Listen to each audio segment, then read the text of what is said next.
generarte algún tipo de tensión de tener que explicarlo y todo. Entonces, relajemos. No. A ver, dale. No, ninguna tensión. Yo estoy absolutamente convencido, yo los venía escuchando a ustedes, todo lo que están hablando, y todos hacen el listado de necesidades, y el listado de necesidades requiere acompañarlo con los recursos. Y la Argentina, yo vengo insistiendo en lo que yo llamo las dos pandemias, porque llega a esta pandemia sanitaria luego de tener una pandemia económica que es su endeudamiento, el índice de desempleo, el de la pobreza, etcétera, que llevó a que a fin del año pasado el Congreso declarara una ley de emergencia que abarca 9 emergencias, donde está incluida la económica, la financiera, la sanitaria, la social, la previsional, nueve temas distintos, porque realmente esa era la situación preexistente. Y esto también nos abre a otro debate, Alejandro y Débora, que es el rol del Estado.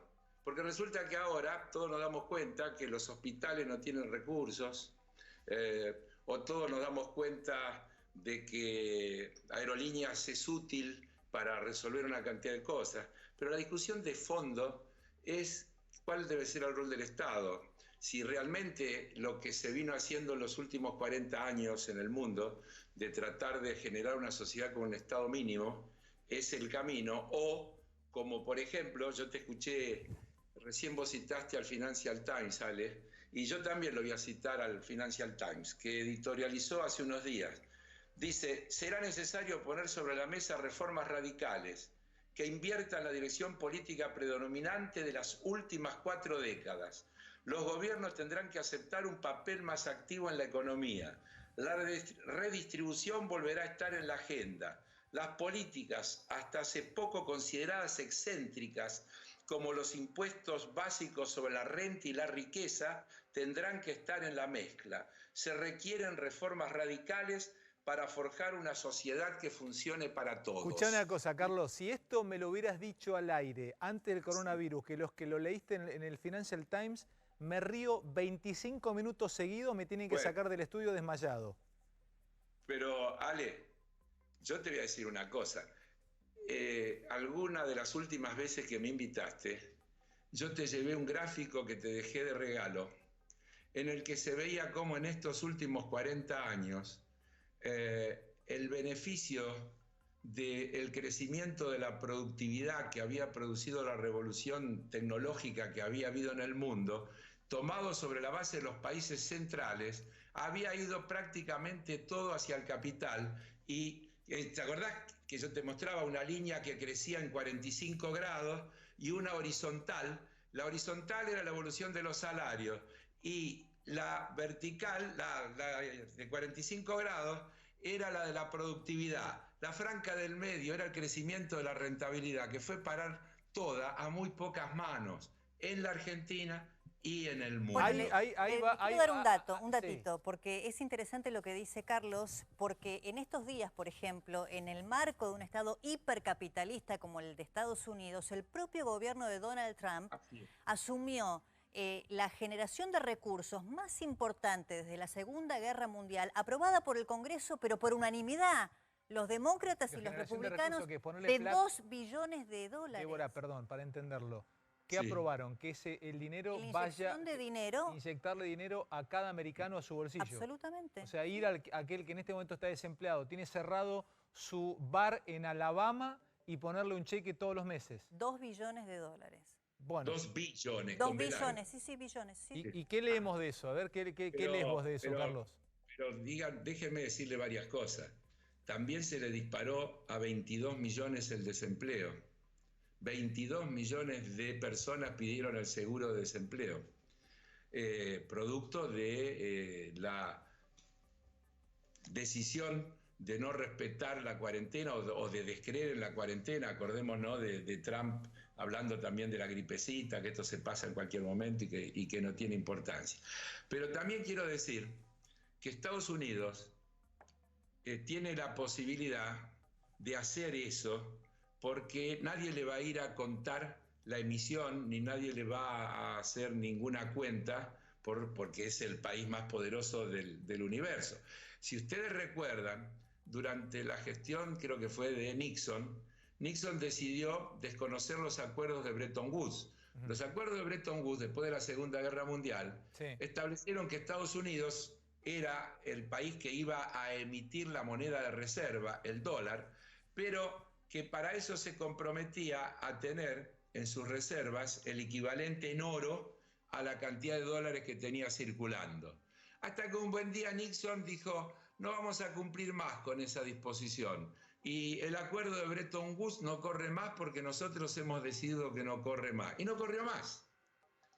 ¿Pero a dónde vas entonces? ¿Que nos permitiría hacer eso a nosotros en estos tiempos de guerra? Hoy que no se puede trasladar automáticamente lo que hace un país como Estados Unidos con lo que puede hacer un país como la Argentina. Insisto, porque si no tenemos en cuenta de dónde partimos, la Argentina estaba en default técnico antes del coronavirus. Pero pará, no te me metas todavía, yo te tengo una, pero pará. No te metas todavía en el tema del default o de la deuda, que ya vamos a entrar.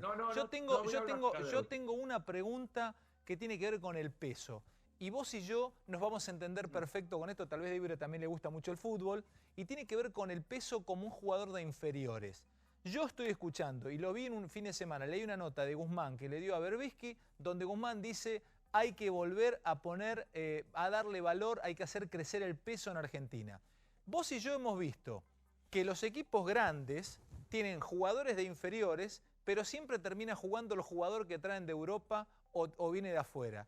En este caso hay que hacer jugar al peso, o sea, hay que darle valor al peso, hay que hacer crecer al peso de nuevo. Entonces mi pregunta es, ¿cómo van a hacer crecer al peso en Argentina cuando durante mucho tiempo no se le dio, no se lo infló al peso? Bueno, lo que pasa es que en la Argentina tenés 50% de inflación, nosotros emitimos pesos, no dólares, y tenés una economía bimonetaria, que al que tiene que ahorrar no ahorra en pesos porque sabe que se le diluye como reserva de valor, ahorra en dólares. Entonces, la Argentina tiene una historia inflacionaria, te diría casi única en el mundo, por eso el peso es un papel de colores, siempre los economistas... ¿Y cómo vamos a hacer para que deje de ser un papel de colores? Bueno, por ahora no hay otro remedio. Mira, por eso yo decía que me parece que Heller y De Pablo van a tener una confluencia ideológica, porque todos los economistas con los que hablas en estos días, de izquierda, de derecha, más ortodoxos, heterodoxos, coinciden que la única alternativa que tiene la Argentina en este momento es emitir.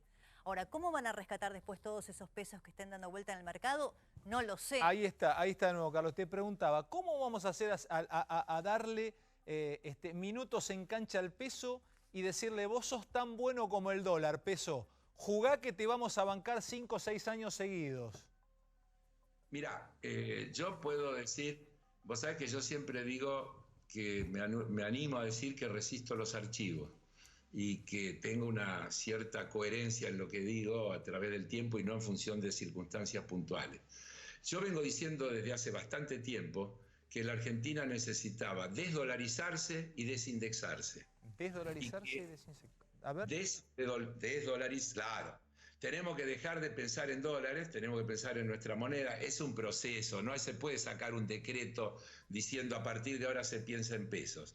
Pero hay que desdolarizar, hay que tomar todas las medidas para que nos vayamos acostumbrando a que nuestra moneda es el peso. Claro, pero es difícil, Carlos, ahorrar en pesos cuando tenés 50% de inflación, porque la moneda, digamos en este caso el peso, tiene que cumplir dos funciones, moneda de intercambio, reserva de valor.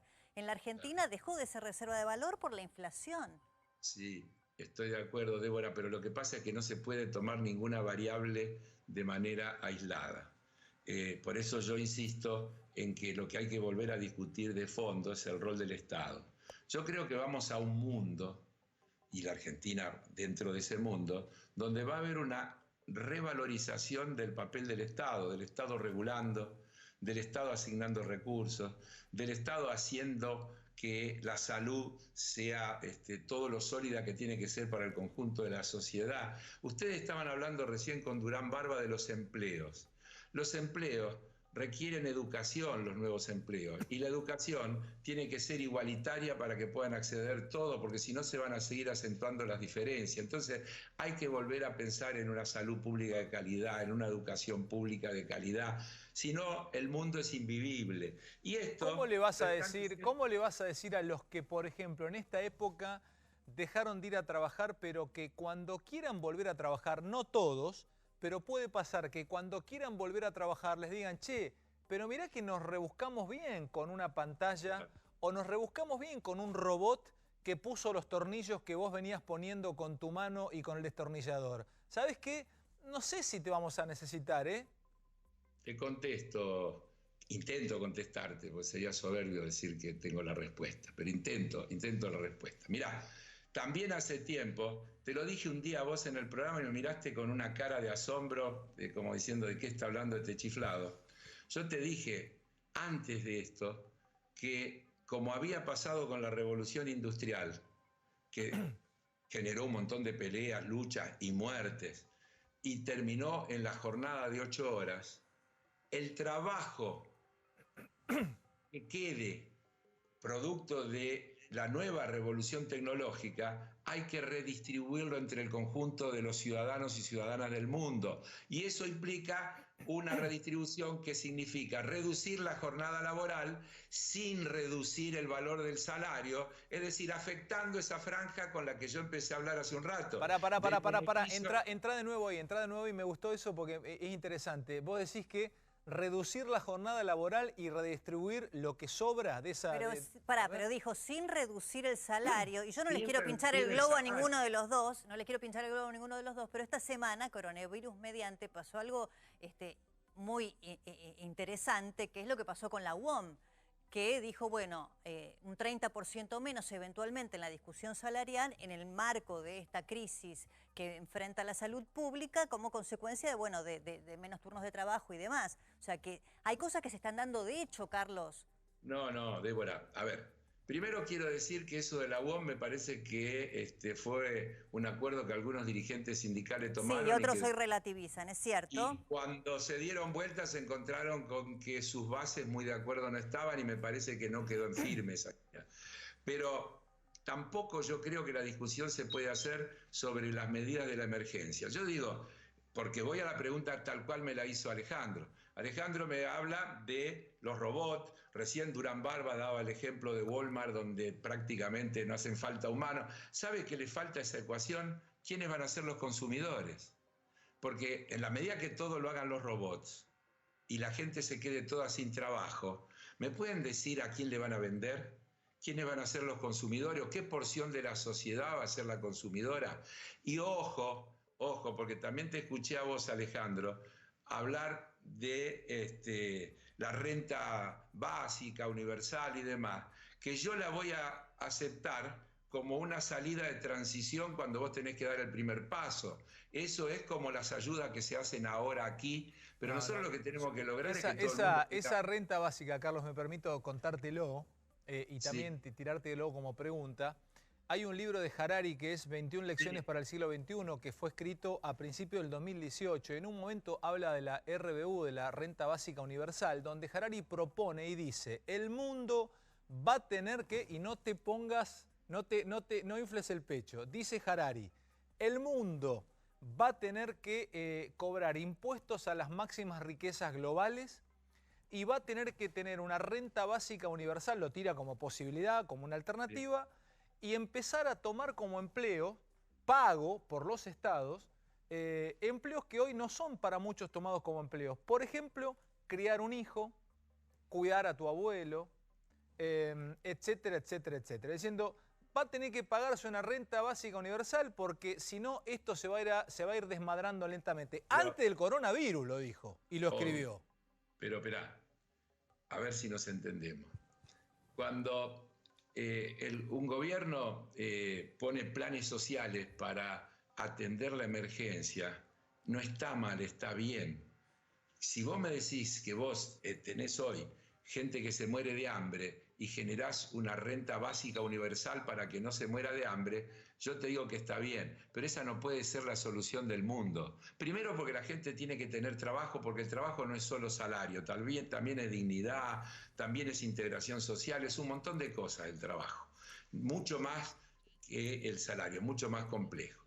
Pero ojo, que no estén alguna de esas ideas pensando en un mundo que sigue acumulando riqueza en pocas manos, pero que distribuye un cachito para contener la protesta y que no se muera de hambre la gente a través de una renta básica universal.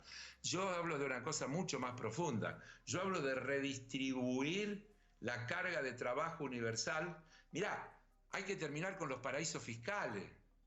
Hay que terminar con la acumulación brutal de riqueza que hace que una persona tenga una riqueza de 180.000 millones de dólares. ¿Me puedo decir para qué? ¿Cómo lo terminás? Pero pará, ¿cómo le ponés? Escuchá, Carlos. ¿Cómo le decís? Pero pará, Carlos, querido, escúchame.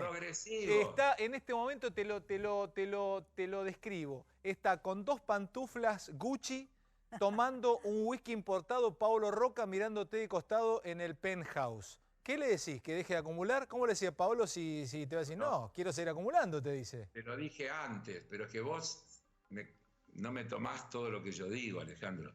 Yo te dije antes que hay que redefinir el rol del Estado. También te digo que más allá de este aporte extraordinario por única vez que planteamos a los muy ricos de la Argentina para ayudar a paliar los terribles gastos que hay para enfrentar la pandemia, yo creo que la Argentina y el mundo requieren una reforma impositiva profunda y que directamente apunte a el gravamen de las grandes riquezas, una redistribución absolutamente distinta. Yo te podría aburrir leyendo cosas que tengo aquí que hablan, por ejemplo, Alicia Bárcena de la CEPAL urge apelar a un pacto social centrado en el bienestar y los derechos de las personas para enfrentar los impactos presentes y futuros de la crisis, planteando una lógica de protección colectiva e igualdad con respuestas solidarias en los costos y el financiamiento. Tenemos que avanzar a sociedades menos desiguales y más solidarias, sin dejar a nadie atrás. Carlos, sí. Escuchamos esa reflexión y para cerrar, yendo a lo tangible del proyecto que ustedes van a presentar, el piso son 3 millones de dólares, ¿esto abarcaría, es correcto? 200 millones de pesos, porque si no, no salgo yo de la desdolarización de la que estoy hablando. Está bien, está muy bien. 200 quedo en la trampa yo. ¿Y las alícuotas son progresivas? 200 millones de pesos. Ok, con alícuotas progresivas, ¿desde dónde a dónde? Progresivas. Las escalas de memoria, en la primera escala son el 2%, creo que entre 200 y 400, el 2,5% entre 400 y 3.000 millones de pesos y el 3,5% arriba de 3.000 millones de pesos. Que es la escala más alta. Y es por única vez, no como el impuesto. De 3.000 millones de pesos. Okay. La totalidad, déjeme decirle, el universo es menor a 12.000 personas. ¿Es el 1,1%? Aproximadamente. Es el 1% de los contribuyentes, pero te diría es el 0,08% de la población económicamente activa. Repito, el 0,08% de la población económicamente activa. Y agrego un dato. Había una franja que iba de los aproximadamente... no quiero caer en la trampa de los dólares, de los 150 millones a los 200 millones. ¿De qué? De pesos. Que incorporaba 20.000 personas más, alrededor de 20.000 personas más, pero que no sumaba significativamente. Y las dejaron afuera. Y nosotros decidimos Carlos, para que este gravamen fuera sobre la menor cantidad posible. Son menos de 12.000 personas, la expectativa es que se pueda recaudar entre 200 y 220.000 millones de pesos. Hagan la cuenta por respiradores, camas, barbijos o por lo que quieran y fíjense si no vale la pena y si no es justo apelar a que estas 12.000 personas hagan ese aporte extraordinario y no tengamos una discusión y que logremos que esto sea aprobado con un amplio consenso parlamentario. Bien, aclaremos entonces que es por única vez, justamente para que tenga mayor consenso, no como el impuesto al cheque que llegó para la emergencia y todavía convive con nosotros. El proyecto que vamos a presentar dice claramente que es por única vez. Y además, Débora, dice con fin determinado. Bien. Que los fondos deben aplicarse a la salud. Correcto. Y bueno, ahora hay que esperar, lo último y cerramos, que lo decía la Corte, porque se hizo una presentación a la Corte Suprema para que el Congreso pueda sesionar de manera virtual y que la eventual aprobación del proyecto quede firme a pesar de no haber estado presente. Yo solo tengo una duda. ¿Quién lo administra este fondo? ¿Quién lo va a manejar? Lo tiene que administrar el Estado Nacional, pero en el proyecto están incluidos algunas cuestiones que tienen que ver con el reparto federal, pero también teniendo en cuenta, porque si esto es para lo que produce el coronavirus, ese reparto tiene que tener en cuenta la incidencia que el coronavirus tiene en cada distrito. No tendría sentido que vaya para comprar respiradores en una provincia que no tiene casos. Lógico. Carlos, entonces, te mandamos... Déjame decir algo, sesión, y termino. Se instala que hay una búsqueda de la sesión de sesionar para aprobar esta ley. No es verdad. Hay una búsqueda de sesionar porque el Parlamento tiene que funcionar. Hay un montón de proyectos de distintos tipos que están esperando que el Parlamento funcione. Es cierto. Y dentro de eso está este proyecto. El pedido a la Corte es para evitar problemas posteriores de juicios de constitucionalidad y cosas por el estilo, que se está queriendo justamente evitar y por eso se le pide un pronunciamiento a la Corte. La expectativa que tiene el Parlamento argentino es poder trabajar, poder darle cabida a los distintos proyectos que hay de los distintos sectores y que el Parlamento tenga una participación dinámica, activa e importante en la solución de los problemas que tiene el país. Gracias, Carlos. Muy amable. Gracias a ustedes, un abrazo. Muy interesante. Bueno, esto es cierto, pues va a ser inédito, digamos, que sesione el Congreso de manera virtual, entonces para evitar cualquier, que no se judicialice posteriormente, que quede sentado que puede hacerlo. Y además hay otros proyectos, por ejemplo, la exención del impuesto a las ganancias, también transitoriamente para personal de salud, para médicos, digamos, hay muchos proyectos. Sé que te vas a ir a un lugar muy difícil si el coronavirus entrara, vas a llevar adelante esta parte del programa vos, pero quiero contarles a la audiencia que vamos a tener al profe de Pablo en minutos. Voy recomendando un libro del profe de Pablo, que es Nobel Comics. Es un repaso de los premios Nobel de economía hasta hoy. Cada paper que dio un premio Nobel, el profe lo recorre. El profesor es eso, es un profesor, tiene la cualidad de explicar. Débora, todo tuyo lo que viene y nos preparamos para una charla que